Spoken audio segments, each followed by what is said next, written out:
Sup guys, this is another voice of JST. It's been a very, very long time, mainly because I've either been writing or just haven't thought anything to make a video out of. This time I wanted to talk about the topic of winning in competitive games. Okay, it doesn't have to be competitive games, it could be any type of game really, any type of game that involves winning, accomplishing a goal, reaching something, so like just regular games, playing a regular linear game like maybe a Mario or a Mario Kart, a racing game. Okay, that's competitive to an extent, but you know what I mean. Basically, anything that involves reaching a goal. Now, the reason why I brought this up is because is winning the only thing that matters? And I don't mean that in the sense of like everyone should think so, or that's the only reason you should play a video game. That's besides the point. I'm saying more along the lines of, is winning something that is the determining factor between those who play games a lot and those who don't? Because ultimately, a good video game, at least in traditional sense, will allow you to accomplish a goal, to feel satisfied that you reached that goal, and because of that, you feel good, and that's why you want to keep playing the game. So whether it's competitive or not, once you hit that flag, or you get that coin, or that star, or you beat that opponent, or that you beat that boss, or whatever, you know what I mean? Like, you get that feeling of accomplishment. And I think, to a greater or lesser extent, especially with like head-to-head competitive games, either team games or fighting games, I feel like the aspect of winning is something we overlook, and something that, to an extent, we sort of ignore, because we want to say, like, oh, it's about fun. And I've always felt that, personally, there is an element of competitive spirit in everybody who plays games, like, at least consistently. I mean, maybe if you play casually, you're not that into games, you don't really care, you don't really mind, but when you're playing a game, you want to succeed. I mean, someone might pick up a difficult game like, say, the Devil May Cry's, the Ninja Gaidens, or maybe Dark Souls or whatever, but they can play it. Maybe they can enjoy the story or the characters or the aesthetic or whatever, but if they can't accomplish the game, chances are they're going to stop playing because they don't feel like they're doing anything, like they feel like their time is better served playing something else. And that's an understandable feeling, because ultimately you're playing a game not to run around in circles or just feel like you have no idea what you're doing, because people don't like that feeling, at least for the most part. Some people might enjoy a Super Metroid where you're just sort of thrown in, given no instructions, and supposed to figure things out, but that can actually be more frustrating. And as great as a game like Super Metroid is, I mean, I played it recently, I feel like that game's lack of explanation, of solid explanation, is so close to infuriating that there's even parts where I felt really stupid that I had to look this up in the first place. Like, it's annoying. I know it's a pride thing. You really shouldn't have to feel that way, considering it's just a game, and at the end of the day, like, you can get whatever enjoyment you want, be it just completing the game or maybe finding out something. But I don't know, like, that feeling of being lost, not knowing what to do, and having to look it up. And I almost feel like certain games back in the day were designed specifically that way, just so that you could buy the guides, the Brady guides and the Prima guides, the walkthrough guides, but before the internet was a thing. And the amount of times I've had to do that for games, maybe it's because I was a kid, maybe because I couldn't think outside the box, but sometimes, especially in games like Super Metroid, it is just frustrating because the game tells you absolutely nothing, and you spend more time looking for the game than playing the games. And that's not enjoyable for some people. Maybe some like it, some don't. That's the point. So ultimately, when it comes to succeeding, winning, accomplishing within a video game, if you can't have that, then it almost feels like there's no point. I feel like it's the most egregious in, competitive games like shooters, MOBAs, and fighting games, because the problem is, unless you truly just enjoy just looking at things, then it almost seems like there's no point in playing the game itself. To expand on this point, I've said this to many people several times. If, like, this is in relation to fighting games, if I wanted to look at combos, I'd make a combo video, and I do. If I wanted to enjoy high-level play or watch other people play, I'd boot up YouTube, watch some YouTube videos, some Yoga Flame, some SF4 Evo, that kind of thing. But if I want to play, I want to play. I don't want to watch other people play, and I don't want to just, do combos for the sake of doing combos. I want my combos to mean something. I want to win. Otherwise, what am I doing with this game? I'm spending time on this game. I could be spending time doing other things that could probably be more enjoyable. And I will step back for a second, and I will admit one thing. Compared to a lot of people, I'd say I'm lucky. when it comes to Call of Duty, because I've played Call of Duty for years, and I wasn't always good at it, but when it comes to, say, Call of Duty, or, maybe fighting games like Street Fighter, Cross Tekken, and a couple of others, and when it comes to even recently, I've been getting more into MOBAs with Smite and LoL, as in League of Legends. I do feel like sometimes I'm not sure. I mean, admittedly, with something like Cross Tekken, I know I've played for a long time, so I've definitely gotten much better, and I'd say my win percentage has gone up from about 20% to like 50-50. So if I play someone, there's a 50% chance I'll probably win, which is great, and it's all I could really ask for. And I'd say that overall my fighting game prowess is pretty good, so I can say that I've definitely improved in that respect. But even then, there's still an element of luck, especially in games that have certain mechanics. And when it comes to Call of Duty, which I've played for years and definitely learned some stuff and definitely upped my skill, in League of Legends, same thing. I've played for quite a while now, played for over a year now, and I've definitely gotten better. But the thing that always kind of gets me is that I always ask myself, is the only reason I succeed at least 50% of the time in these games because I'm good or because I'm lucky? Because without that luck, I sometimes feel, I think I wouldn't be playing this game either. Because I see people who can't get into the fighting games and the shooters and the MOBAs because they just don't do well at them. They can't stick it out. They can't, get out a win. So they just stop playing. And I can understand that. Because quite frankly, it's frustrating. I mean, recently, I've started playing, PvP in LoL, as in, player versus player. And I have won, surprisingly, 90% of my matches. Which makes me think, is it because I'm good, or is it because I'm lucky? Is it because I'm contributing to the team appropriately, or is it because I'm just getting away with it, and eventually they'll reach a point where I just can't win at all? I'm not sure. And I think to myself, if I was just losing all the time, wouldn't that make me feel like quitting unless I enjoyed the game enough? I admit, there are games, especially in the past, where I didn't win much. But the thing about those games is I still won to a greater or lesser extent, which meant I kept playing. I mean, I would have quit Tekken a long time ago if I couldn't even win one match. Because honestly, if you can't get that success, then it feels like, you shouldn't be doing it. Because there are very few people who have the time or patience, or emotions really, to just put up with just losing consistently and getting absolutely nothing. And I feel like I'm not one of those people, and I know many others that can't do that. So I feel like there's people who, when they try to play competitive games, they just can't do it. Maybe it's talent. Maybe it's innate talent. Maybe they don't got it. Maybe it's skill. Maybe they just can't put in the time and effort to get it out. And that's why, without ragging on these games necessarily, that's why people are so drawn to games like your Street Fighter 4s, because they have these kind of one-size-fits-all, anything goes kind of style that allows people who aren't necessarily good to be winning.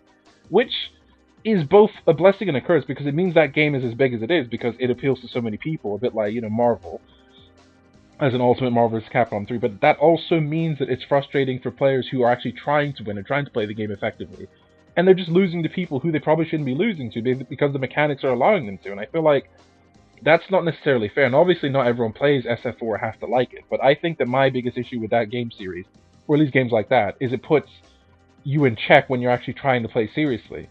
But then again, it also creates a situation where people can win. Think about Tekken on a casual level. Tekken on a casual level is a game where people who don't really know much, maybe they know a couple of buttons, or they just know how to mash. And that means that they can do well, they can do crazy stuff, and it makes them feel like they're good, and it makes them feel like they can enjoy it. Because back in the day, fighting games were really rigid and really hard, and people saw all these long, complicated combos and super moves, and they just didn't know how to do it. And I think that turns so many people away because they're scared that if they try and pick up the game, they'll just be crushed. And I feel like that's kind of what Cross Tekken did. Cross Tekken didn't have any big, dumb, stupid, abusable mechanics. It had these very specific, very, fundamental-based gameplay that puts people off because there's no easy way out. If you're fighting someone who's better than you, they will crush you and there's nothing you can do, and that's a hopeless feeling. You don't want to be playing a game like that. You want to be playing a game where you feel like you have a chance, even though you're not that good. You want to be playing a game that gives you, not necessarily coddles you to an extent, but just gives you some kind of advantage. And that's why these comeback mechanics in games have become so big, because it's allowed people who aren't necessarily good to get, a boost. And because, as I said, who doesn't want to win? Who doesn't want to feel that excitement, that success of winning? Because as I said, without that, you might just stop playing. If you couldn't just mash your way to victory in Tekken, then you might not even be into Tekken. And this is where I have to admit, this is where gaming companies have gotten it right, despite my and several other people's grievances. Even though stuff like that can be called noobish or scrubby or whatever, or cheap or whatever, right? These things allow people to get into games and then gradually get better. It's like the training wheels. It's like the training course. You give people kind of like, you dangle a bone in front of them and say, okay, here's the goal, go get it, right? You give these people these training wheels, and you let them mash, and you play around with it in the tutorial modes and the easy modes and whatever. They get a couple of wins, and that feels good. And then gradually and slowly you make them learn the mechanics, and overall, over time, they start to get into the mechanics, the overall gameplay. Then they get better, and then they start getting pro, and then we have some good players. Nobody was born good at any game. Even those the most talented and pick up games quickly had to start somewhere. And that somewhere, it might not necessarily be the most rigid, frustrating, painful game. It might be a game with really simple mechanics that got them into it. I mean, people rag on the game a little bit, but I pretty much learned fighting games properly from BlazBlue. Like, that game, especially the first one, Calamity Trigger, taught me next to every basic thing I know about fighting games, even though I didn't know the terminology or anything like that. I learned a lot about general fighting game meta from watching and playing Street Fighter. But the basics I learned from BlazBlue. I mean, for years I'd played fighting games, on and off, Soul Calibur, Mortal Kombat, Tekken, on and off, but I didn't really necessarily know the terminology or any of that stuff. But when I played BlazBlue, I was able to really understand these very obvious things like anti-airs, like supers, reversals, overheads, all these kind of things I just didn't know before, and it was good. And even though BlazBlue may not be as up there, as prestigious as, Guilty Gear, especially Guilty Gear Xrd, now that that's out, but I will always love that series, even though I don't play it anymore. I always loved that series because it did a lot for me in terms of just learning and understanding fighting games. And if I'd never had that if I'd never had that start, I don't know if I'd be as into fighting games as I am now. Maybe I would have been. Maybe it was inevitable. Who knows? But I feel like that game series did that for me. So whereas for me, it was the BlazBlue series that got me into it, BlazBlue CT, Calamity Trigger, and CS Continuanship that got me into fighting games properly, it might be for, it might be Street Fighter for someone else. It might be Tekken. Now that we're coming into the new generation, it might be Killer Instinct or Dead or Alive 5 or Tekken 7's coming out. So there's all these varieties that can get people into games. And if these games have mechanics that, maybe some of us older players will be frustrated at because they give people, too much of an advantage, then I don't know, maybe we'll have to concede that, because that's how these games are. And we can choose to not play them. We can hate them all we want. We can get frustrated at focus attacks and ultras in Street Fighter, but it's our choice not to play the game, and we can spend our time elsewhere in games that we might feel are better serve our interests. Although that depends, because some of these games that I enjoy, unfortunately, they don't have any players, so that's a whole different argument. But that aside, the point is still that when you give players that feeling of success, that feeling of winning, it will motivate them to keep going. What's the motivation when you're playing someone who is miles better than you and just crushes you, doesn't give you a chance to do anything? Because people always say that you should learn from losing. But what people don't understand about that is there is a constructive way to learn from losing. Losing in and of itself is not a useful thing. The pro player, maybe not the pro players, but like just players in general love to always harp on and on about learn to lose it, learn from your losses, but they're not teaching the right message. You're effectively saying to people that, wait, I should be okay with losing? Why? It's, but you learn something. What will I learn? That's the thing. To learn from losing, you have to find your own way of learning from it. Talk to the person who beat you, if this is either online or face-to-face. Maybe go online, watch your replay, find out what happened. Just do some research. Think about the overall experience. Don't just lose and then just kind of whatever. And there are certain losses that don't teach you anything. That's another thing people need to understand. If you're a new player, if I introduce someone who'd never touched a fighting game in their life to Street Fighter 4, right? Then I just picked Jury, right? And they picked whoever. We played, and I just beat them, double perfect. What have they learned from that? What if I don't tell them anything? If I just say, hey, thanks for the win, loser, goodbye. What have they learned from that? They've learned nothing. They've just learned that I beat them in a really horrific way. They don't want to play the game again, because not only did I not give them a chance, they probably didn't enjoy themselves. Who's going to enjoy getting double perfected and not even getting to press a button? That's not how people get into fighting games. And I feel like throwing people in the deep end like that and giving them no instructions, that's not cool. Fighting games, at least in the past, were so bad when it comes to explaining things. They're getting better.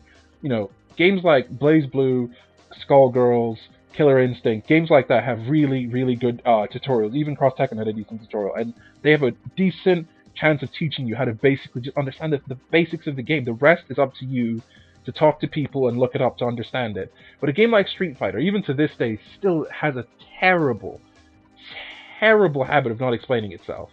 And that makes it really hard for anyone, even sometimes at the higher levels of gameplay, to understand what they're doing. And without that guidance, without that understanding from people, losing won't teach you anything. But with winning, at least with winning, you have a basic idea that what you did was working. That doesn't mean that you can always win like that. And I sometimes feel that what you need to do is you have to teach people, and I feel like it's hard in games like Street Fighter because Focus, Attack, and Ultra let people get away with so much BS, but I feel like you need to teach people that what they're doing can win, but it's not something they should always do because there are counters to it. Now, obviously, Street Fighter is a bit of a hard way to explain it, but with other fighting games, you have to let people know that it isn't just smart to just throw things out or just do things because it might be working. You have to know when to do it and when to stop. You have to know when to switch it up. Because if somebody thinks that they can, let's say, we're talking Cross Tekken, you can mash a crouching light punch to victory because it worked on a couple of people online, that doesn't mean it's going to work on everyone. If you play a better player and they recognize that's your pattern, they're just going to roll onto you.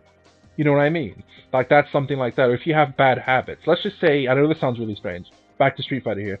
Let's just say you're somebody who sweeps on Wake Up. Sounds weird, but I've seen people do it. If you're somebody who sweeps on Wake Up, the person playing you is going to notice that. They're going to catch that. Then they're going to neutral jump your Wake Up. And if it gets you, then you're going to have to understand that that bad habit of yours is making you lose. So whereas players who aren't very good try to latch on to things, latch on to strategies, let them try and win, they also need to learn when to mix it up. And I feel like sometimes they don't know how to do that. But that's fine. Everybody has those bad habits and those mistakes. So winning is a bit of a complicated thing. You want to win because it gives you the positive boost to keep playing. And you want to, to learn from your losses. Otherwise, you feel like you're wasting your time or you're not enjoying yourself. So it's not easy. Like, I'll never for a second say that it's easy. Like, it doesn't matter if it's a fighting game, a shooter, or whatever. If you don't have that edge in a shooter like, COD, Counter-Strike, Halo, or whatever, and you're just losing over and over and over, you can't get kills, you can't do anything, it'll frustrate you, you might not want to play. If you can't have that execution, that know-how, that knowledge, that consistency in a fighting game, you probably just want to stop because you can't beat anybody, you can't do anything. And if you don't have that, that wisdom, that insight, that adaptability in something like a MOBA, like League of Legends, you'll just feel like stopping. Because what's the point of playing if you're not actually able to do anything and you're just letting the team down? These are all things that are difficult, and it's hard for someone who's getting into a competitive game to come to grips with, because unfortunately, if you can't win, then your only enjoyment is either in just the aesthetic of the game itself, or just some other reasons for playing. Maybe you're playing with a friend. So I don't know, that's all I wanted to say. And I feel like I'll pose that question to the comments, or anyone else who wants to comment on this wherever I post it. Is winning the only thing that matters when it comes to games? Because whereas we all have our reasons for playing games, ultimately, if we can't win, if we can't succeed, if we can't reach the goal, then what possible enjoyment could we get out of a game? So yeah, that's been this Voice of JST. Thanks for listening. Hopefully I'll be doing more consistent ones in the future. So yeah, I'll talk to you guys later.